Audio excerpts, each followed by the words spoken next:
Hi, and welcome to GAIN. GAIN represents a graphical method to automatically identify neurons, which is an algorithm we developed for performing high-throughput neuron image analysis. This video is a tutorial in downloading and using the GAIN GUI. Before we begin, please note that the use of GAIN requires the use of MATLAB and its image processing toolbox. To download the program, we need to go onto the QTube Labs homepage on GitHub. Click Repositories. Then, click GAIN. On the right-hand side, there's a green button called Clone or Download. Click it to download the program, then unzip the file to install it. After we unzip the file, we'll go to a folder called GAIN Master. Open it, find a file called neurongui.m.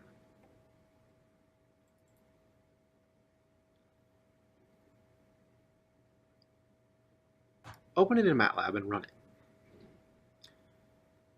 Now we have the control panel.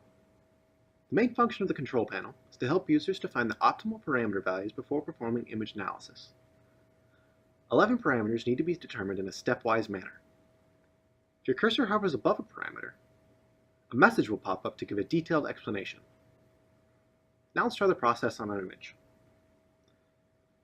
At the bottom of the control panel, we can see a left arrow and a right arrow.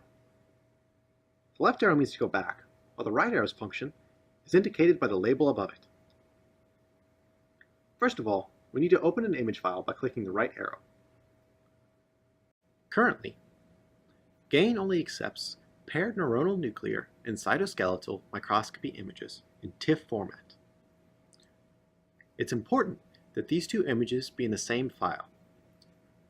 Cell bodies first, then nuclei. If your images are not paired, like this separate cell body and nucleus image, you can use the image combiner program within MATLAB in the GAIN master folder.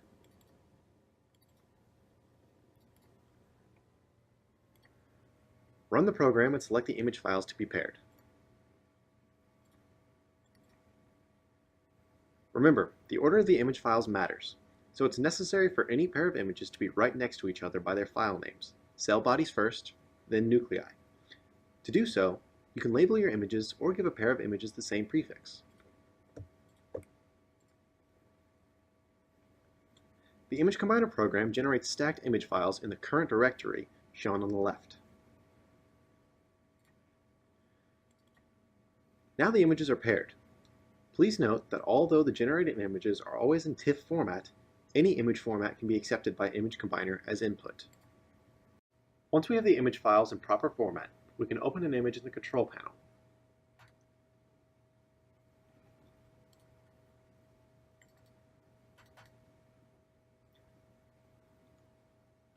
Now we can see that a figure window pops up and the first parameter becomes editable. We can try to use the default value first to segment the nucleus image. The processing result is shown in the figure window. The default values are derived from testing on multiple images, but they may not be the best for a specific one. If we are not satisfied with the processing result, we can go back to the previous state and adjust the parameter. To adjust the parameter, we can either drag the slider or type a number in the edit box. Let's take a look at how adjusting a parameter value can affect the processing result. In this case, how well the program segments nuclei. If we make the value too high, we'll fail to identify many nuclei, like these two. However, if we make it too low,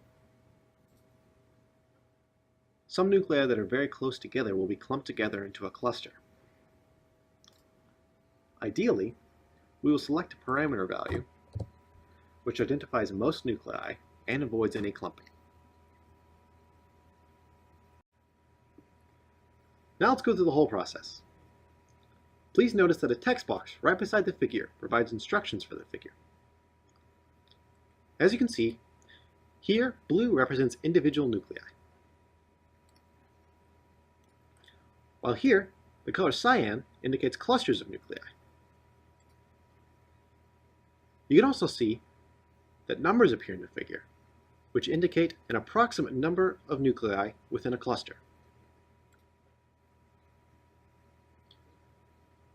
Nuclei in magenta are too small to be accepted by the program.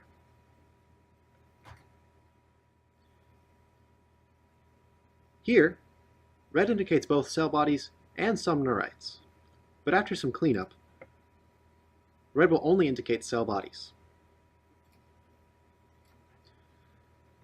After neurite segmentation, here, green represent neurites that are connected to cell bodies, while the color yellow indicates objects which might be neurites, but are unconnected to any cell body. After we are satisfied with all parameters, we can save them into a file by clicking Save Current Parameters at the bottom left corner.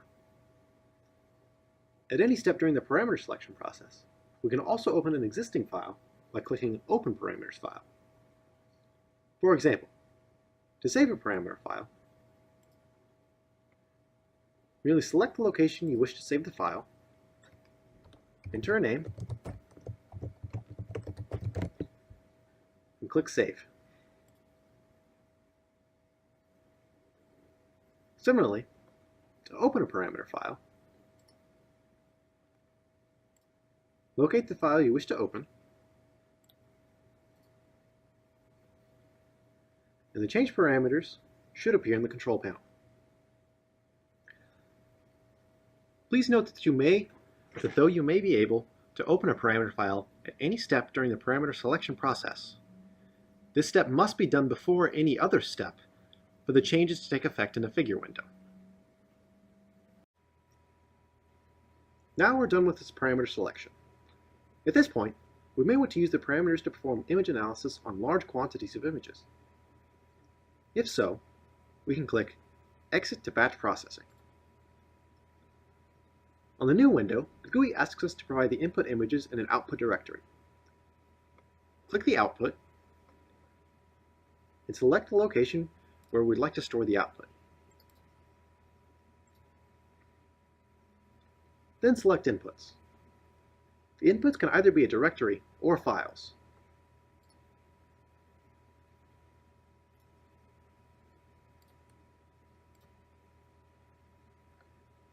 Now we can start the batch processing. A white bar pops up to tell us the current progress and the estimated time. When the processing is complete, we can find the results in the output folder.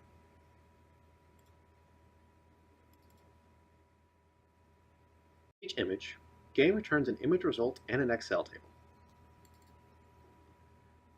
In the processed image, red represents cell bodies, blue represents short neurites, green represents long neurites, yellow represents possible neurites that are unconnected to any cell body. By our definition, long neurites are at least 3 times longer than the diameter of their cell bodies. The existence of a long neurite indicates that a neural progenitor cell, or NPC, has very likely grown into a mature neuron. The Excel table provides statistical results from the processing. It lists information about each cell body, like cell body area, nuclei count, total nuclei area, minimum neurite length, number of long neurites, and a list of all neurite lengths. Please note 2 things. First, a cell body may indicate a cluster of cells. More information about this can be found in the nuclei count. Secondly, minimum neurite length is the minimum length of a neurite to be considered a long neurite, in this case, 3 times the diameter of its corresponding cell. The units for area and lengths are in pixels. Thank you for watching this video. If you have any other questions, please refer to the detailed instruction and FAQ documents, which also include contact information about any unanswered questions. We welcome any and all feedback for the improvement of our software.